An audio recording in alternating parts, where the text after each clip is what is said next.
Hello everyone, আসসালামু আলাইকুম। আজকে আমি আপনাদেরকে তৈরি করে দেখাবো রেস্টুরেন্ট স্টাইলের চিকেন চাউমিন। চাউমিনটি খেতে খুবই সুস্বাদু। আর এই চাউমিনটি তৈরি করার জন্য প্রথমেই আপনাদেরকে যা করতে হবে তা হলো একটি পাত্রে গরম পানিতে সামান্য তেল দিয়ে নিতে হবে। নুডলসগুলো হাফ বয়েল করে নিতে হবে। বয়েলকৃত নুডলসগুলো একটি ছাঁকনিতে ছেঁকে ঠান্ডা পানি দিয়ে ধুয়ে নিতে হবে, ফলে একটির সাথে আরেকটি লেগে যাবে না। নুডলসগুলো সেদ্ধ হলে এরপরে একটি প্যানে তেল দিয়ে একটি ডিম এবং সামান্য পরিমাণের লবণ দিয়ে ডিমটি ভেজে নেবেন। ডিমটি কড়া করে ভাজবেন না, তাহলে শক্ত লাগবে খেতে। ডিমটি ভেজে একটি পাত্রে তুলে রেখে দেবেন পরবর্তীতে ব্যবহারের জন্য। অপর একটি পাত্রে আপনি সামান্য পরিমাণের তেল এবং সামান্য পরিমাণের রসুন দিয়ে ভেজে নেবেন।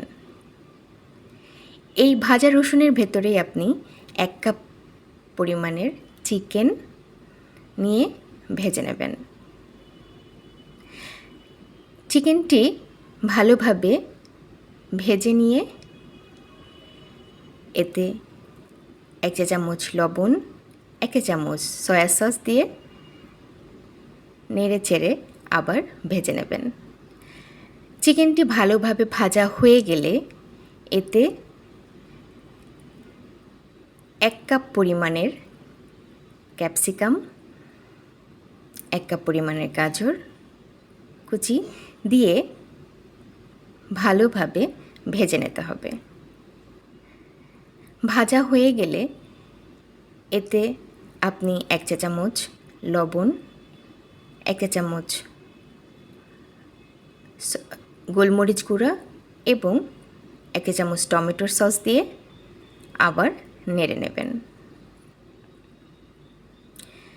এবার অপর একটি পাত্রে তেল দিয়ে 1 টেবিল চামচ পেঁয়াজ, 1 চা চামচ কাঁচামরিচ দিয়ে ভেজে নেবেন।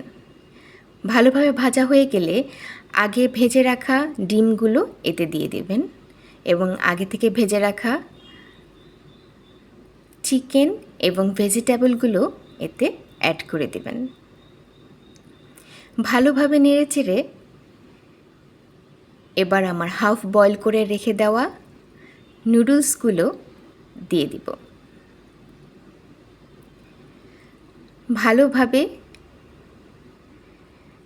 একসাথে মিক্সড করে দিতে হবে এবং সামান্য পরিমাণ বা আপনাদের পছন্দ মতো আপনারা টমেটোর সস এতে অ্যাড করে নেবেন, ফলে আপনার নুডলসের স্বাদ দ্বিগুণ হয়ে যাবে। এই তো তৈরি হয়ে গেল মজাদার রেস্টুরেন্ট স্টাইলের চিকেন চাউমিন। আপনারা বাসায় অবশ্যই ট্রাই করবেন এবং আমাকে জানাবেন আপনাদের কাছে কেমন লাগলো।